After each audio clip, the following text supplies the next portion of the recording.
Your phone notifications are not showing? Here's how to fix it. First, check your focus mode. Swipe down from the top right to open the control center. Look for the Focus or Do Not Disturb icon. If it's enabled, tap it once to turn it off. If notifications are still missing, open the Settings app on your device. Scroll down and look for the option Notification and tap on it. Under the Display As section, select Stack. Next, tap on the Show Previews option. Here, set it to Always.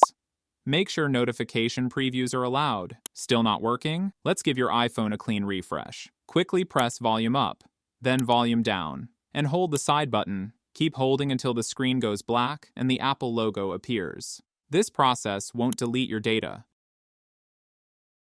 If you're still not getting notifications, go to Settings on your device. Then, scroll down and tap on General. Again, scroll down and click on Transfer or Reset iPhone. At the bottom, click on Reset. A pop-up will appear. Tap on Reset Network Settings. Once it's done, reconnect to Wi-Fi and check your notifications again. They should be working perfectly now, and that's it.